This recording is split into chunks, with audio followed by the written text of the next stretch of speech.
Another game, another batch of DLC, and boy was this some DLC patch. Not only did all 5 have a decent reception, everybody did have their own opinion about what character was the best. Just like me. In this video, I'll talk about this topic. Wow, I know, so original Rhythm, where'd you get this idea, the video store? Now, just a quick disclaimer, this is my opinion. If you don't agree, then cool, let me know your rankings in the comments. Oh, and also, I won't be talking about Plant. Sorry Plant Gang, you missed your mark. Plus, 5 is a much nicer number to work with. These are ordered, so without further ado, let's go.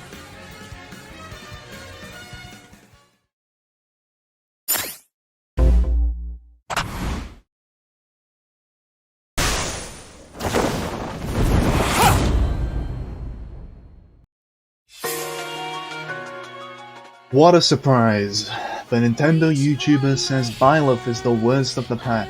So original. Yeah, I know it's the popular thing to take a steaming dump on the very notion of Fire Emblem and Smash, but hear me out. I don't hate Byleth.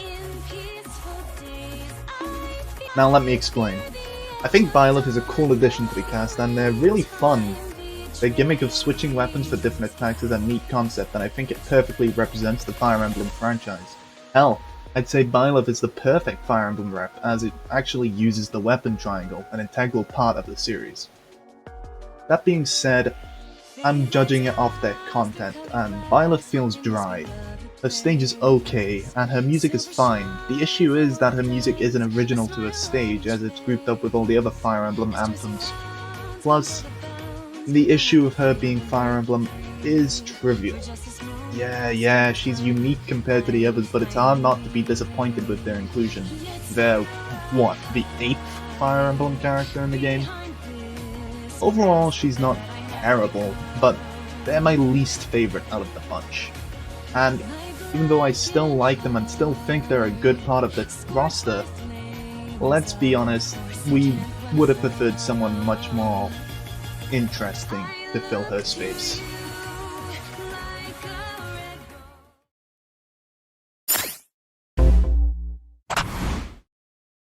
Okay, this one is sure to rustle some jimmies.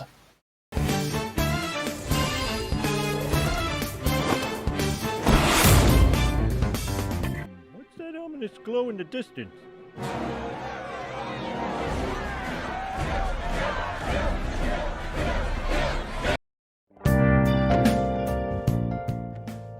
Now, before you start charging at me with pitchforks and torches, although it already looks like you're doing that, please give me a moment to explain myself. I think Joker's inclusion is a big deal. He is from a franchise exclusive to PlayStation, so him joining a Nintendo exclusive franchise is pretty massive. Plus, I gotta admit, he got the style. His stage is cool and he's got some good music to boot. Plus, he brings a completely new mechanic to the table with his Arsene meter. So why is he my 4th favorite if I like it so much? Well, it's a matter of perspective. While a lot of you were screaming during his reveal, I didn't actually know who he was. Yeah, call me a hermit and say that I live under a rock, but I had no idea who Mr. Joker was. Plus, he is a pain in-game. He is the only DLC character I actively avoid playing, as I really don't like how he plays. He only one-ups Byleth due to his out-of-the-blue appearance. Having a major dude from PlayStation in Smash is awesome and really was a shocker. But the other characters I have more connection with and like more, so that's why he is only number 4. Okay, have I convinced you to lower your weapons? Please?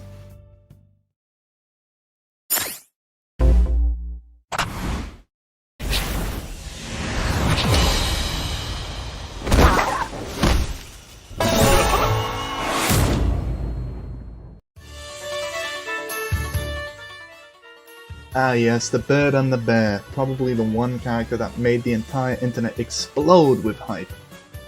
There's a weird sense of belonging with the dynamic duo. Their place here is well deserved and they felt like a reward for our patience. Or constant spam of Banjo and Smash memes. I was hyped, you were hyped, everyone was hyped. It was like a nuke when that Jiggy bounced across the screen on that fateful summer day. Plus, let's talk about that design.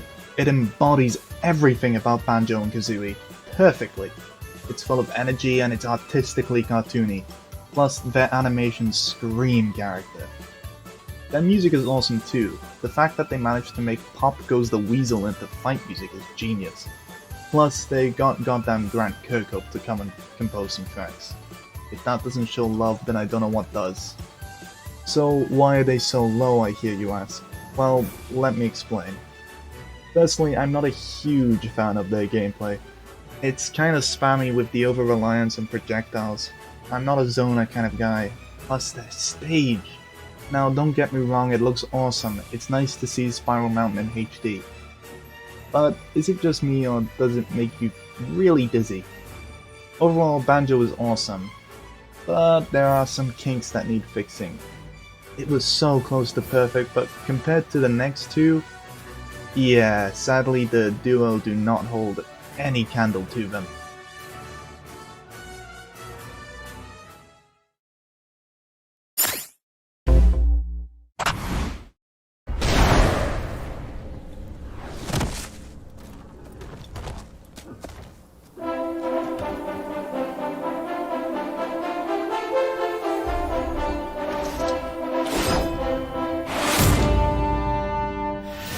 Oh yes. So much yes.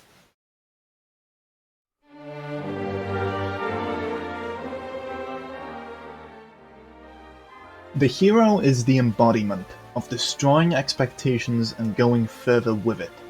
Most of us didn't even know how to feel when he was revealed, but I think it's safe to say we all fell in love quickly. His design, his stage, and his gameplay hit every note, and it's a testament to how masterful and respectful Sakurai is to his guests.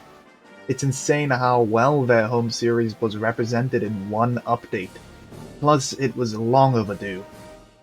If you somehow didn't know, Dragon Quest is the grandfather of the RPG genre. If it weren't for this mountain of a series, games like Final Fantasy and Pokemon probably would never see the light of day. Hell, the game is so big in Japan that people missed work just to buy a copy of the third game. Looking past the legacy of Dragon Quest, Hero is awesome. Is he competitively viable? God no. He's practically a slot machine with the amount of RNG he has. But it represents RPG so well. The genre is crammed with random elements that'll either make you scream or cheer. His stage is cool too. It tours big landmarks of the Dragon Quest series, and has many cute cameos of the oh-so-adorable Slimes and Tockles. The only gripe I have with the pack is the music, giving us MIDI versions of Dragon Quest tracks. But that's just Square being Square. In general though, that's the only thing dragon it down. Oh brother, this guy stinks! Oh what, you don't like puns? Anyways, Hero, you did us proud.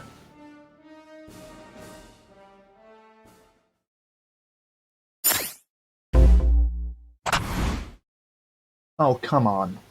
It was obvious. Come on!